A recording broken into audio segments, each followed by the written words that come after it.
ጥሩ ባል ሳትሆኑ ጥሩ አባት ለመሆን የምትላላጡ ባሎች አይመጣውም እኮ ማንኛውም ልጅ ማለት ነው።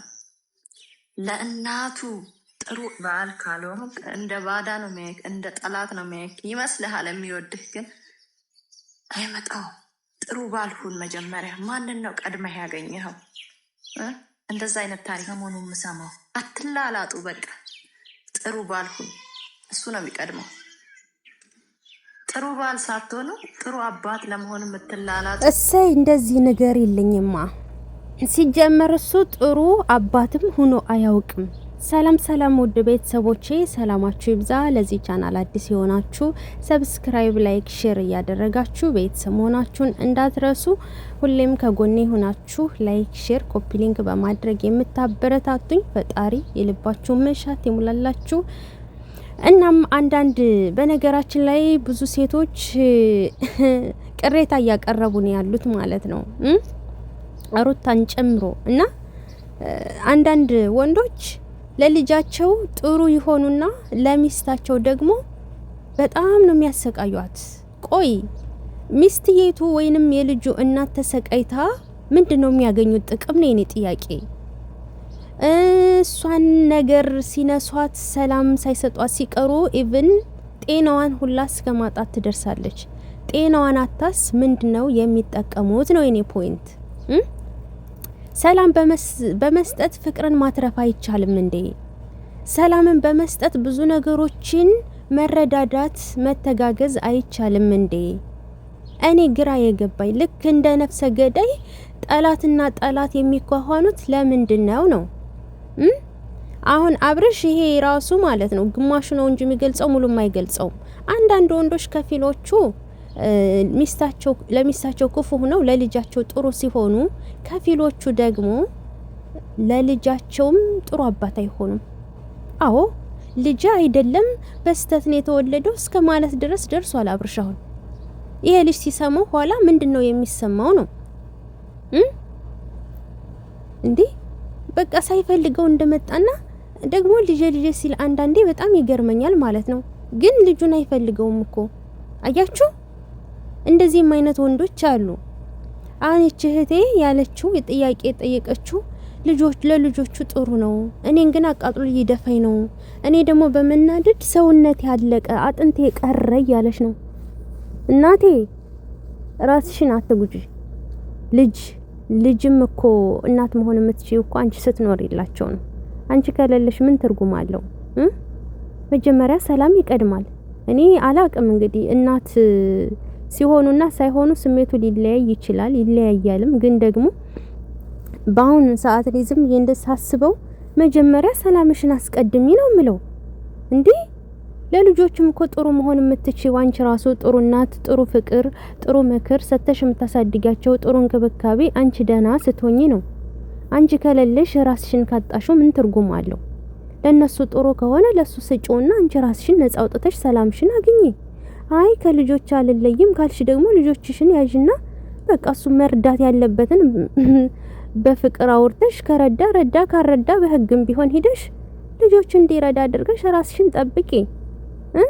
አንዳንድ ሴቶች ደግሞ ከሱ ፍቅር ይኖርባቸውና በልጅ እያመካኙ አብረው ጨጓራቸውን እየላጡ ይኖሩ አሉ። ኖ መወሰን ያስፈልግሻል። ለምን ተቃጣያለሽ? ለምን ራስሽን ትጎጃለሽ? ለምን ማናባቱም ይሁን በቃ ሲቀር ይቀራል። ገብቶሻል? ከራስ በላይ ምንም ነገር የለም። ቅድሚያ ለራስ ነው። እኔ ደና ከሆንኩኝ ማንም ይፈልገኛል። ገባሽ? አንቺ ደና መሆን አለብሽ መጀመሪያ። አንቺ ደና ከሆንሽ ማንም ይፈልግሻል። ማንም አልኩሽ እንዴ። ማን ስለሆነ ነው ለሱ ተቃጥለሽ ራስሽን የምታጭለት? የራሱን ከዚህ እያለ ማለት ነው። ለምን ስጋሽ ያልቃል? ለምን ሰውነትሽ እንደዚህ ይሆናል? የምር በጣም አንጀቴን የበላችኝ ልጅ ማለት ነው። ወላሂ አንዳንዶች እኮ ያበዙታል ጭራሹ ነው ማለት ነው። ምን አባቱንስ ነው ልጁን በየት አግኝቶት ነው ሲጀመር ለልጁ ፍቅር ኖሮት እኔን የሚያቃጥለኝ? ዋጋ ከፍዬ እኮ 9 ወር ሙሉ አርግዤ አጥብቼ ሰላሜን እንቅልፌን አጥቼ ዋጋ ከፍዬ ወለድኩት እኮ እኔ ነኝ አይደለ? ታዲያ ምን አባቱ እኔ እኮ ስጋዬን ቆርጬ እኮ ማለት ይቻላል እኮ ለልጄ የሆንኩት ልጄን ከፈጣሪ በታይ ሰበብ ሁኜ ነፍሴን ለግሼን ያመጣሁት ገባሽ? ስለዚህ እንደዛ ከሆነ ደግሞ ምን አባቱ ስለሆነ ነው አንቺን እንደዚህ የማድረግ ሞራል ያለው? እንደውም ሊያመሰግንሽ ይገባል እኮ እሱ አያረግዝ፣ አያጠባ፣ አያመጥ ምን አይል ምን አስጨነቀው ብለሽ ነው ታዲያ ለሱ ይሄን ያክል ዋጋ የምትከፊለት? በቃ ፍቅርም ደግሞ ማለት ነው ክብርሽን ካሳጣሽ፣ ካላከበረሽ፣ ሰላምሽን ካልሰጠሽ ፍቅርም ሲቀር ይቀራል ማለት ነው። ገባሽ? ወደ ፈጣሪሽ ካለቀሽ እንዴ ሰሞኑን የለቀቁት ቪዲዮ ራሱ አለ። ወደ ማን ያዘዋል የተናገረው? እስኪ እሱን ስሙ። እንደ ልብ በቃ የሆነ ከልብሽ ፈጣሪሽን ከለመንሽው እንኳን እሱን ማንም ይቀራል። ገብቶሻላ? እና አንዳንድ ወንዶች ደግሞ እስኪ ልብ ግዙ። እናት ምን ያክል ዋጋ ከፍላ ልጅ እንደምትወልድ እስኪ ይግባችሁ አፈር ብሉና ማለት ነው። ፈጣሪ እንኳን ምን እንደሚላችሁ ሲገባ ብላችሁ ጠይቁ፣ አዳምጡ።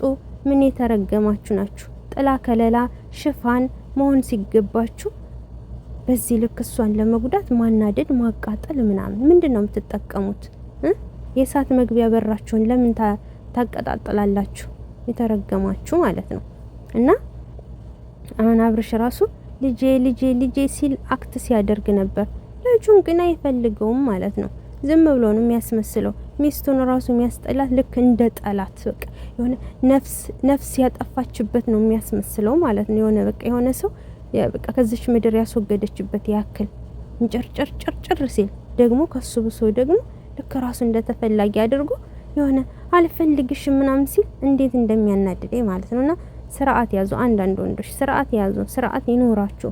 ምን ነው የምር ጋይስ በቃ ልጅ ስትወልዱ ማለት ነው ወንዶችን ስለ ሴት ክብር አስተምሯቸው።